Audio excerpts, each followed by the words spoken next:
श्री राधे राधे। भक्तों, श्रद्धावान जो प्रभु के प्रेमी होते हैं, उनकी श्रद्धा के कारण प्रभु के चरणामृत में, गुरु के चरणामृत में बड़ी दैवी शक्ति प्राप्त होती है, प्रकट हो जाती शक्ति उनके श्रद्धा के कारण। एक बार सखी माँ जो ललिता दीदी हैं, वो बीमार पड़ गई थी। दस्त और उल्टी लगातार हो रही थी। डॉक्टर ने बहुत दवाई खिलाए, कुछ भी असर नहीं हुआ। और उस समय उनके स्नेह और प्रेम के आकर्षण से सभी लोग उनके निकट आए। ठाकुर के डोले के साथ कीर्तन के आगे आगे जाती थी, लेकिन अब बीमार पड़ गई थी तो कैसे जाएं? सखी माँ संकीर्तन यात्रा के उद्देश्य से जुड़े हाथ माथे से लगा करके आंखें बंद किए पड़ी रही। आंसुओं से तकिया भीग रहा था।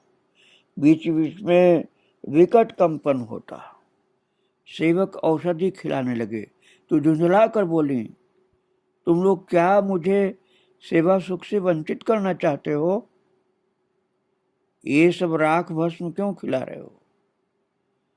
भक्तों, उस समय आयुर्वेदिक औषधि का प्रचलन ज्यादा था, इसलिए राख भस्म जैसे ही लग रही थी दवाई। तो माता ने बड़े बाबा अर्थात गुरुदेव के कक्ष की ओर उंगली उठा के कहा, वहां से थोड़ा चरणामृत चलाकर मेरे मुंह में दो। और महाराज चरणामृत पीते ही माता को बहुत आराम मिला, एकदम नींद आ गई। और सखी माँ सेवकों के साथ धीरे धीरे उस जगह जाने लगी जहाँ ठाकुर जी की शोभा यात्रा पहुंची थी, जिसको बड़ाल घाट बोला जाता है। जाने कौन सी शक्ति प्राण वल्लभ की लीला का आस्वादन कराने लिए जा रही थी। जय गुरु जय गुरु जय गुरु जय गुरु ऐसे कहती हुए अपने ही ध्यान में चली जा रही। पहुंचते नृत्य कीर्तन आरंभ कर दिया। हरि ध्वनि चालू हो गई, उलू ध्वनि चालू हो गई और भक्तजन बड़े बाबा जी महाराज की जय ऐसा बोलने लगे। और कितने भक्तजन उत्साह से प्रेम से बोलते थे, ललिता माई की जय। और यथा समय ठाकुर लौट करके आए। सखी माँ दंडवत प्रणाम कर लोट पोट कर अपने कक्ष में जा करके फिर बैठी। बड़े बाबा महाशय के प्रकट काल में भी सखी माँ को उनका विरह असह्य हो जाता था। वे मठ से बाहर जाते तो जितने दिन बाहर रहते सखी माँ अन्न जल ग्रहण नहीं करती थी।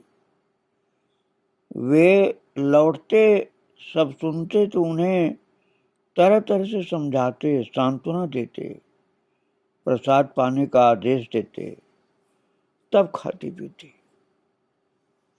अब तो बड़े बाबा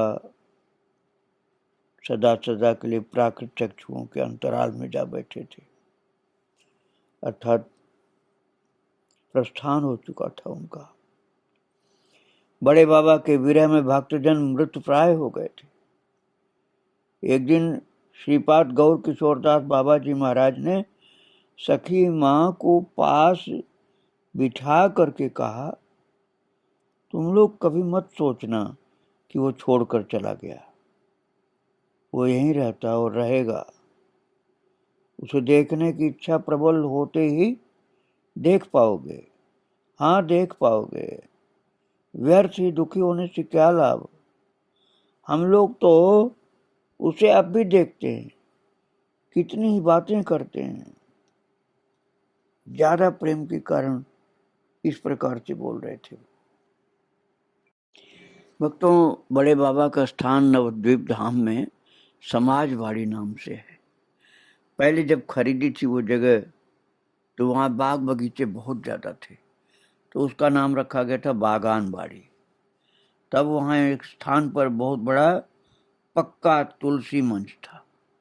एक दिन उसी ओर संकेत करते हुए बड़े बाबा ने कहा, यही मेरा स्थान है। और कौन जानता था उसी स्थान पर उन्हें समाधि दी जाएगी, मंदिर बनेगा। और जब समाधि मंदिर का निर्माण हो रहा था, एक मनमोहन बालक आ करके सखी माँ से बोला, तुम लोग गुरु के समाधि मंदिर को लेकर ही व्यस्त हो ना? अरे परम गुरु कोई नहीं, उनकी समाधि धूल मिट्टी से अटी जा रही है। इतना कह करके बालक चला गया। सबने सब सुना, देखा, किंतु किसी को ये नहीं सूझा कि बच्चे का परिचय पूछे। उसके चले जाने पर सबको चेत हुआ, पर वो अब कहीं नहीं दिखाई दिया।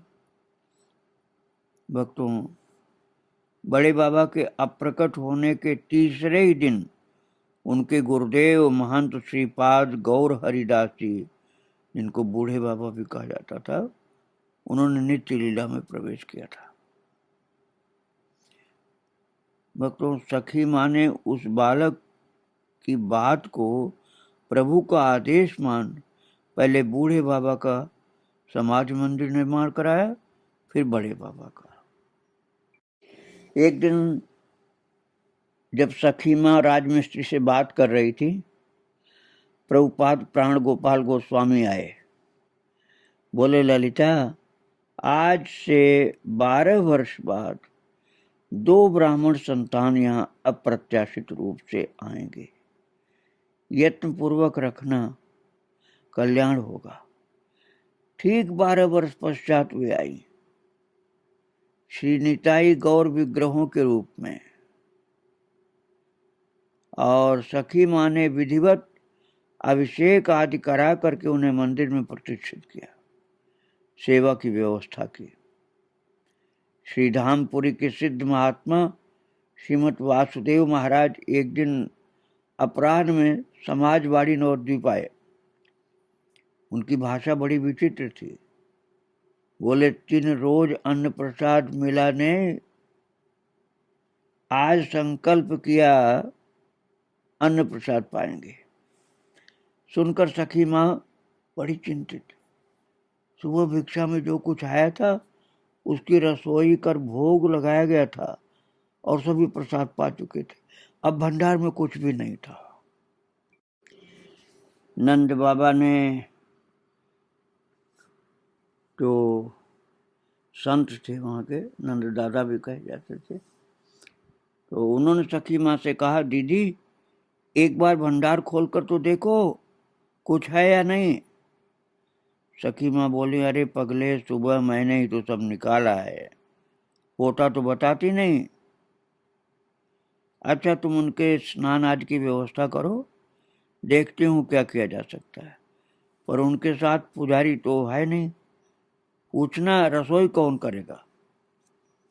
वासुदेव महाराज ललिता दीदी को लड़की कहते थे। पूछे जाने पर बोले, क्यों, मेये तो है, वो रसोई बनाएगी। मेये अर्थात लड़की।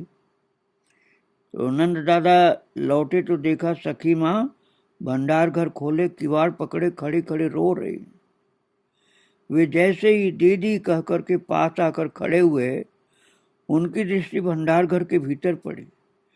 देखते हैं लकड़ी की 2 बड़ी बड़ी थालियों में बड़ी अच्छी किस्म के बारीक चावल और अन्य सामग्री रखी है।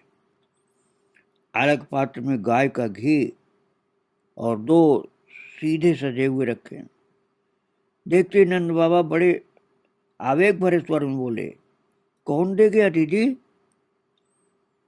सखी माँ उन्हें पकड़कर बोली, मैं हतभागिन इतना सब देख करके पाकर विश्वास नहीं कर पाती। एक बार सीधे की छटा को तो देखो। मैं तो 100 तरह से चेष्टा करके भी ऐसी सुंदर विशुद्ध सामग्री नहीं जुटा पाती। ये निश्चय ही तुम लोगों के कर्ता महाशय अर्थात बड़े बाबा की कीर्ति है, कोई संदेह नहीं। आंसुओं से सखी माँ का मुंह और वक्षस्थल भीग गया था। उन्होंने जय श्री गुरुदेव जय श्री गुरुदेव कहकर जल्दी से स्नान किया, रसोई बनाई और भोग लगाकर वासुदेव महाराज को प्रसाद सेवन कराया। संध्या आरती के पश्चात वासुदेव महाराज बोले दीदी से, ललिता दी से, वो लड़की कहते थे जिसको बंगला में मैं बोलते हैं, मैं तुमने यहाँ अनेक शिव विग्रहों की सेवा आरंभ की है, शालिग्राम सेवा क्यों नहीं रखी? सखी माँ ने कहा, मैंने अपनी इच्छा से एक को भी नहीं रखा, ये सब स्वेच्छा से कृपा करके यहाँ आकर बैठे हैं। यदि वे अर्थात शालिग्राम भगवान इसी प्रकार आकर हमें कृतार्थ करें तो मुझे क्या आपत्ति है। अगले दिन वासुदेव महाराज के जाने के पश्चात आश्रमवासियों ने भंडार घर में उस रहस्यमय सीधे की चर्चा चलाई। दीदी की वही एक बात, तुम लोगों की कर्ता की कीर्ति है। कुछ ही दिनों बाद एक पार्सल आया, एक राजराजेश्वर शिला और 10-12 छोटी बड़ी नारायण शिलाएं, शालिग्राम जी के विभिन्न स्वरूप। यथा समय अभिषेक आदि के पश्चात राजराजेश्वर को मंदिर में प्रतिष्ठित किया गया और इनके शुभागमन से आश्रम, मंदिर आदि की उन्नति होती चली गई। भुक्ति मुक्ति सिद्धि सभी तो भक्ति महारानी के चरणों में वास करती। सखी माँ के लीला चरित्र से जुड़े अनेक बातें हैं और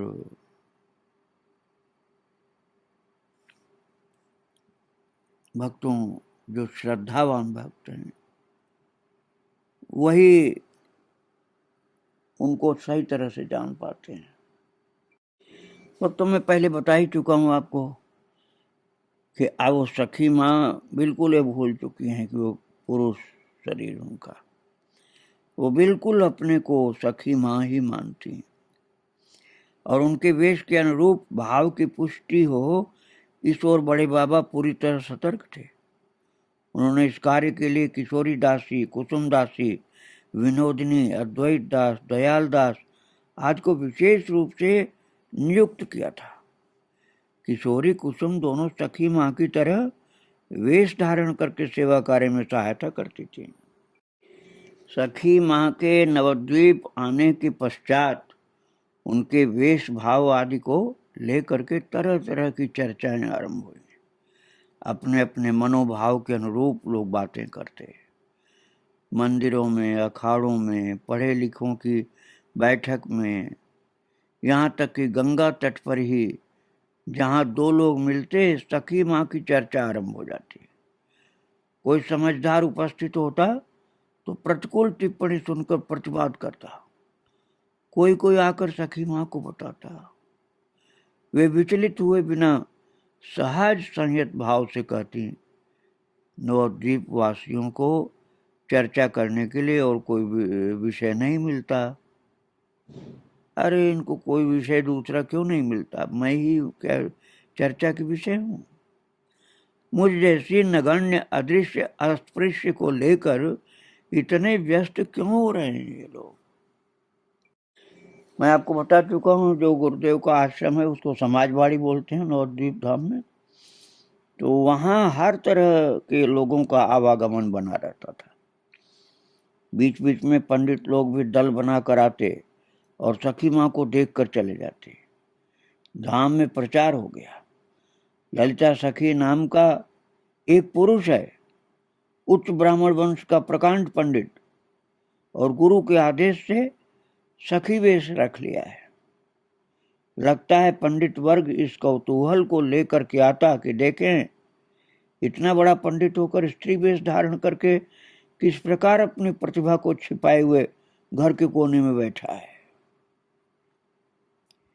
एक बार महामहोपाध्याय प्रमथनाथ तर्कभूषण भी सखी माँ के दर्शन करने नवद्वीप पहुंचे। बाद में सखी माँ के छोटे भाई दिनेश बाबू से कहा, मैं तो देख करके अवाक, बाहर से पता ही नहीं चलता कि एक पुरुष देहधारी इस प्रकार सखी वेश धारण किए हुए है। चलना, बोलना, हाव भाव सब कुछ एकदम ऐसा है जैसे कोई सखी ही हो।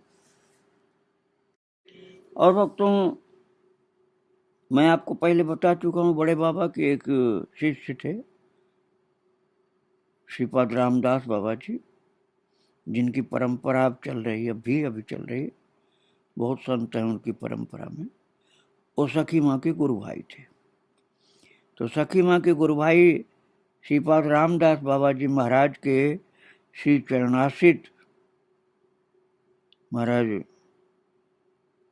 ज्योति बाबू नाम के एक भक्त ने सखी माँ के दर्शन किए हैं। उनके पुत्र ब्रज गोपाल दास जी महाराज हैं। वे कहते कि देखकर लगता किसी बड़े संभ्रांत घर की महिला है। उन दिनों एक स्वामी विश्वानंद का बड़ा आतंक था। कुछ ही दिन पहले उन्होंने तारकेश्वर के महंत को पदच्युत किया था, क्योंकि वो महंत होते हुए भी एक विलासी सांसारिक व्यक्ति की तरह से सुख सुविधाओं से भरा जीवन बिता रहे थे। तो स्वामी ने सखी माँ के विषय में भी सुना, और समाजवाड़ी का पुरुष महंत सखी वेश में रहता है। ये बात सुन करके अपने कुछ अनुगतों के साथ स्वामी जी वहां आ गए, और उस समय सखी माँ छत पर बैठी भजन कर रही थी। विश्वानंद बड़े घमंड से भरे ऊपर जा पहुंचे। सखी माँ ने उन्हें प्रणाम किया, पर उन्होंने प्रणाम का उत्तर दिया हुंकार से, बड़ी जोर से हुंकार किया। बोले, स्त्रियों को भ्रष्ट करने के लिए पोशाक पहने हो, मैं कहता हूं उतारो इसे, नहीं तो अभी फाड़ के फेंक दूंगा कपड़े तुम्हारे। और सखी माँ चुपचाप सुनती रही और सिर झुकाए जय गुरु जय गुरु जय गुरु जय गुरु बोलती रही। इधर नवद्वीप में दावानल की तरह बात फैल गई कि सखी माँ को अपमानित करने के लिए विश्वानंद आया है। और महाराज पुलिस इंस्पेक्टर हजारी बाबू ने भी सुना। वे तुरंत ही 4-5 सिपाहियों के साथ समाजवाड़ी पहुंचे, और उस समय विश्वानंद सखी माँ को निर्वस्त्र करने की दृष्टि से उनकी ओर बढ़ रहा था, और वे जय गुरु जय गुरु जय गुरु कहती हुई पीछे हटती जा रही थी। वे छत के एक छोर तक जा पहुंची और अपने भाव एवं वेश की रक्षा के लिए छत से कूद करके प्राण दे देने को तैयार हो गई। ठीक उसी समय हजारी बाबू ने छत पर पहुंचकर अपना रिवॉल्वर तान दिया विश्वानंद की तरफ और पकड़ लिया। सिपाहियों से कहा, इसे पुलिस स्टेशन ले चलो। ये देखते ही सखी माँ बोली, हजारी दादा, इंस्पेक्टर का नाम था हजारी दादा।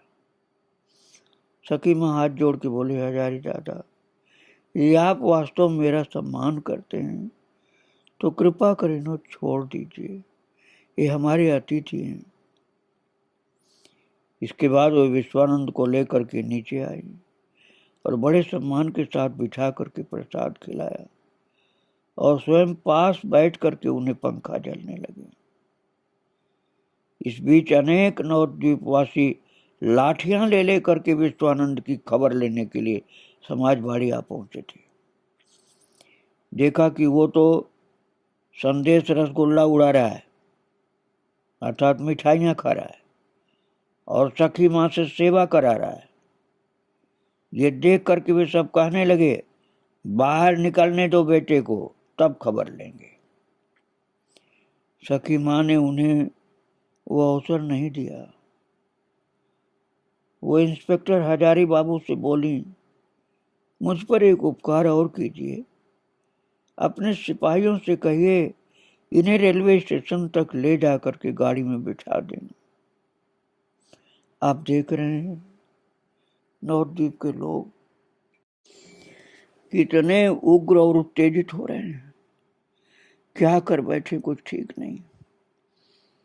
ऐसी परम वैष्णव अदोषदर्शी क्षमा मूर्ति थी सखी मां, कि जो उनको अपमानित करने सताने आया था उसके प्रति भी ऐसा सेवा भाव।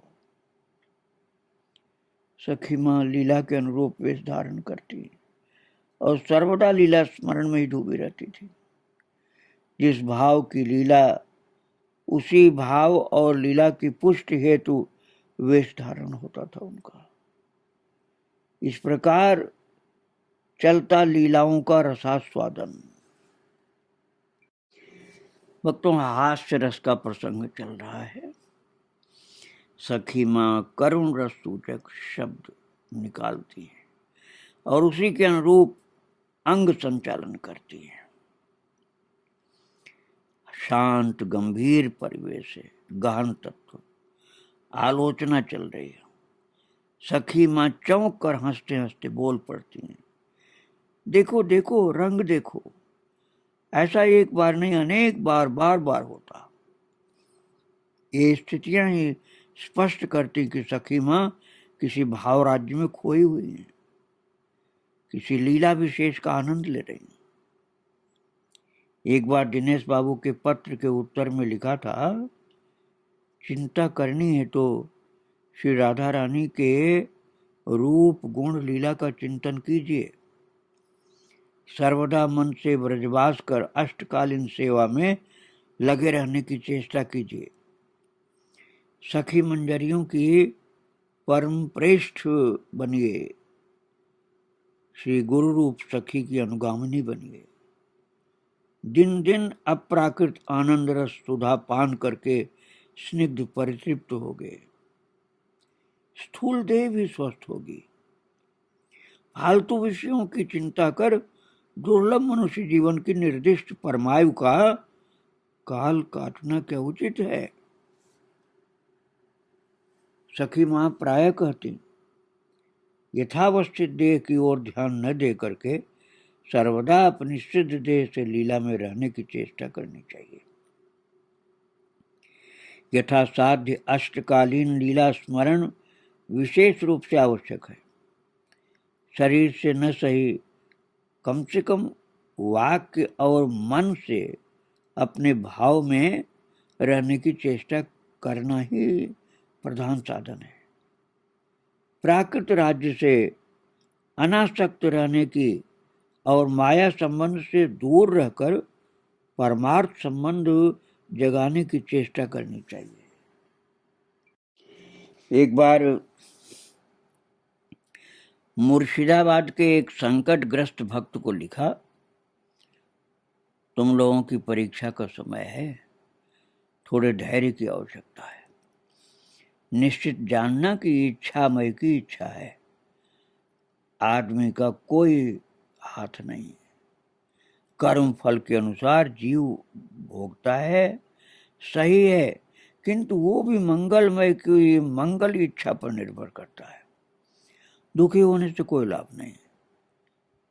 हाय क्या होगा, हाय क्या करें, इस प्रकार दिन रात हाय हाय हाय करने की अपेक्षा अरे भगवान को पुकारो। उनको पुकारना उचित है, हाय हाय करना उचित नहीं। वे अशांति अमंगल में परम शांति और मंगल देकर श्रांत भ्रांत सम्मोहग्रस्त जीव को आकर्षित कर अपने अभय चरणारविंद में स्थान देते हैं। सर्वदा प्राणेश्वरी के श्री चरण सानिध्य में रहकर उनकी लीला का अनुशीलन करो। देखो वे बड़ी बड़ी विपदा और अशांति के सागर में रहते हुए भी किस प्रकार अपने प्राणेश्वर के चिंतन में शांतिपूर्वक काल यापन करते हैं। हम उतना नहीं कर सकते, पर हैं तो उनकी दासी, थोड़ा तो करना चाहिए। सर्वदा नाम के आश्रय में रहना, संपद विपद में नाम ही रक्षा करेंगे। ऐसा लिखा था मुर्शिदाबाद के एक संकटग्रस्त भक्त को। सखी माँ की विशेषता थी कि वे अपने लीला अनुभव संगी साथियों में बांटती थी कृपा करके। और सखी माँ को लीलाओं का अनुभव तो अपार होता था। कृपा करके अपने भक्तों को, संगी साथियों को बांटती थी अपने अनुभव। जब जो लीला हृदय में स्फूर्त होती, वह उसका भरपूर रसास्वादन करती और भक्तजनों को भी कराती थी। और कभी कभी पत्र में भी लिख करके अपने विशेष किसी महान प्रेमी सेवक को अपनी लीला का विवरण भी लिख करके बताती थी। माता के ऐसे अनुभव और उनके लिखे हुए पत्रों की बात मैं करूंगा, जिसे आप कल श्रवण करेंगे। आज माता को प्रणाम करके यहीं विराम दे रहा हूं। श्री राधे राधे, जय श्री राधे।